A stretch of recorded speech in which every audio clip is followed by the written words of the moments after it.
बिस्मिल्लाहिर्रहमानिर्रहीम। अस्सलाम वालेकुम। हार्वर्ड एकेडमी की तरफ से आपको वेलकम कहते हैं। आज का हमारा सेशन इंस्पेक्टर इनलैंड रेवेन्यू के स्पेसिफ़िकली हमने फ़ाइनेंशियल मैनेजमेंट के बारे में मुख्तस किया है। फ़ाइनेंशियल मैनेजमेंट के न्यूमेरिकल के हिसाब से काफ़ी सारे एस्पिरेंट्स हमने देखे काफ़ी परेशान थे, परेशानी उनको फ़ील हो रही थी।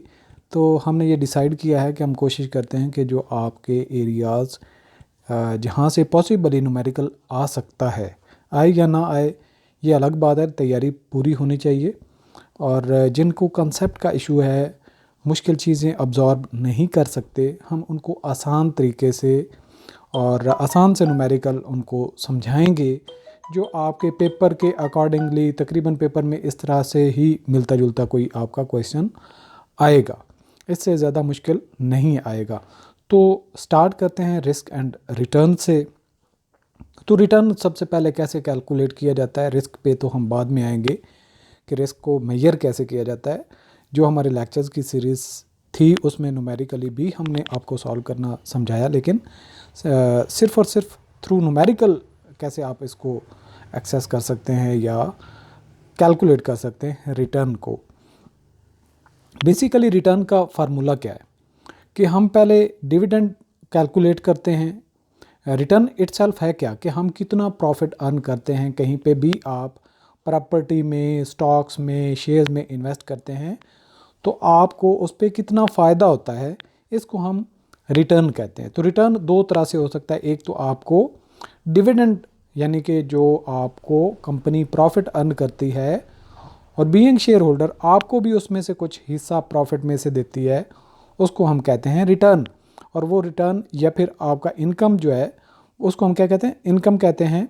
रिटर्न तो ओवरऑल दो चीज़ों पे कंप्राइज करती है, यानी कि आपका जो शेयर आपने ख़रीदा है उसकी कितनी मालियत आपने पे की, 1000 लेट्स सपोज पे किया, और जब आप बेचना चाहते हैं तो वो लेट्स सपोज कहते हैं कि 1200। अब 1000 के ऊपर आपने 200 एक्स्ट्रा अर्न किया, वो कौन सा हिस्सा है, वो चेंज इन प्राइस है। तो चेंज इन प्राइस की वजह से भी आपने कुछ हासिल किया, लेकिन आपको उस कंपनी ने चूंकि कुछ प्रॉफिट अर्न किया वो डिविडेंड की शक्ल में, इनकम की शक्ल में पे कर दिया। वो हिस्सा अलग है, यानी कि income divided by price paid for security. जो आपने सिक्योरिटी खरीदी उसके ऊपर कितना आपको डिविडेंड हासिल हुआ, ये अलग से हिस्सा है। दूसरा चेंज इन प्राइस, और आपने उस सिक्योरिटी के ऊपर कितना पे किया है। लेट्स सपोज हम कहते हैं जी 1000 का शेयर था, आपको 300 रुपया मिला एज ए इनकम जो कंपनी ने अर्न की। और शेयर आपने कितने का ख़रीदा था, 1000 का। यहाँ पे भी आपने शेयर कितने का ख़रीदा था, 1000 का, और अब कितने का बिक रहा है, 1200 का। सो दो डिफरेंट चीज़ें हैं, यानी कि एक प्राइस के ऊपर जो आपने एक्स्ट्रा मार्जिन ऐड हासिल किया, दूसरे नंबर पे जो आपने इनकम हासिल की, दो हिस्से हो गए। तो अगर हम इसको कॉमन ले लें, price paid for security, price paid for security, तो इसको हम अगर कॉमन ले लें, प्राइस पेड फॉर सिक्योरिटी आ जाएगा, एक हिस्सा उसका आ जाएगा इनकम जिसको हम डिविडेंड भी कहते हैं, दूसरा आ जाएगा चेंज इन प्राइस। प्राइस के ऊपर आपने कितना ऐड होने के बाद लिया या उस पर कितना हासिल हुआ। कैलकुलेट हमने रिटर्न ही करना है। इनकम को हम D1 से यानी कि डिविडेंड के नाम से जाहिर कर लेते हैं।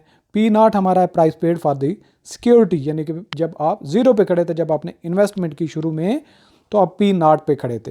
तो अब P1 का मतलब क्या है, P0 का मतलब है ज़ीरो जब आपने स्टार्ट लिया था और एक साल गुजरने के बाद आप P1 पे खड़े हो गए थे, तो आज की प्राइस क्या है, P1, और जब आपने ख़रीदा था साल पहले वो P0 है। तो जब इन दोनों का डिफरेंस हम मालूम करें तो P1 यानी कि आज की प्राइस और जब आपने ख़रीदा था वो हमें हासिल हो जाता है। यानी कि आज 1200 अगर शेयर की प्राइस थी और जब आपने ख़रीदा था 1000 था, तो आपको पता चल जाएगा कि आपने 200 इसके ऊपर हासिल किया है या आपने गेन किया है इन दी जो प्राइस की मद में। दो हिस्से हो गए, एक हो गया डिविडेंड का, दूसरा हो गया प्राइस के ऊपर जो हासिल हुआ।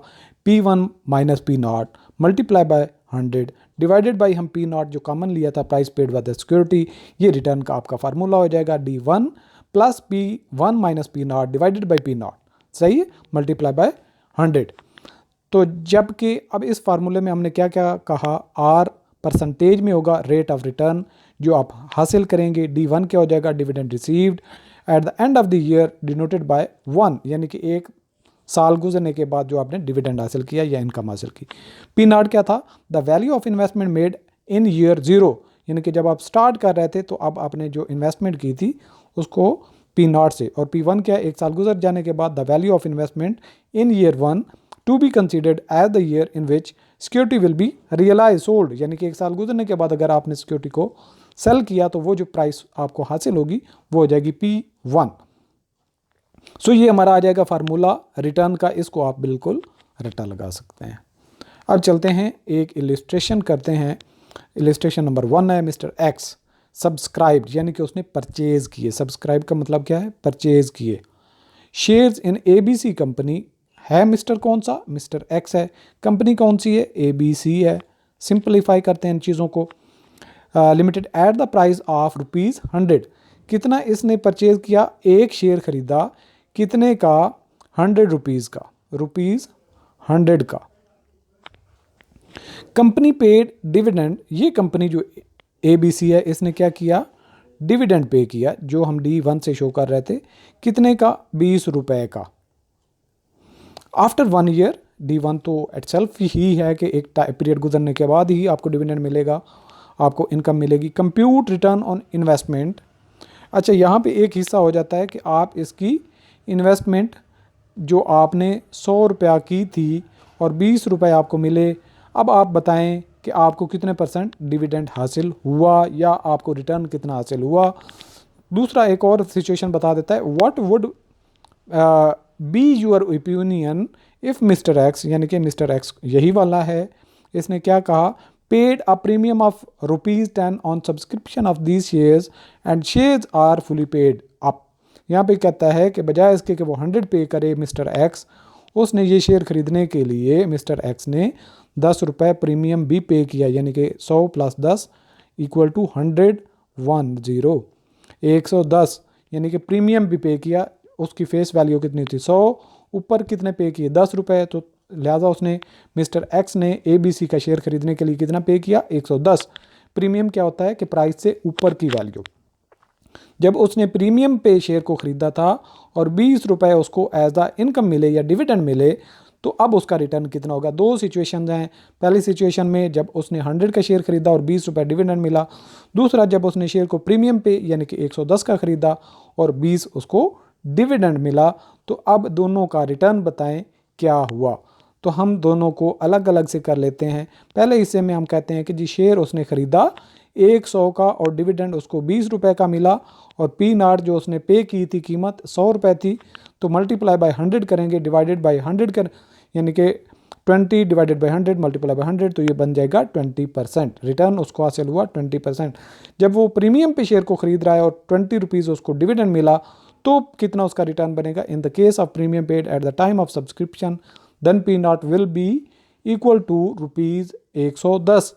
10 return will be 20 divided by 110। अब बजाय इसके कि डिवाइडेड बाई 100 होगा, अब डिवाइडेड बाई 110 हो जाएगा। 110 मल्टीप्लाई बाई 100, तो ये बन जाएगा 18.18% उसको रिटर्न मिलेगा। यानी कि जब उसने अपने पैसे इन्वेस्टमेंट की बढ़ा दी, तो वही रिटर्न जो है उसको कम यील्ड कर रहा है, कम पे कर रहा है, क्योंकि उसने पे अब किया था 110, यहाँ पे उसने 100 पे किया था, 20 मिल रहा था, तो रिटर्न उसका ज़्यादा था। जितनी कीमत कम होती जाएगी, डिविडेंड बढ़ता जाएगा, तो उसकी रिटर्न बढ़ती जाएगी, और जो जो कीमत बढ़ती जाएगी और डिविडेंड की अमाउंट कम होती जाएगी, तो रिटर्न की वैल्यू कम होती जाएगी। तो आज का सेक्शन यहाँ पे क्लोज करते हैं। इसको सिंपली आप मेमोराइज करें, याद करें। इंशाल्लाह नेक्स्ट सेशन में नए न्यूमेरिकल के साथ हाजिर होते हैं।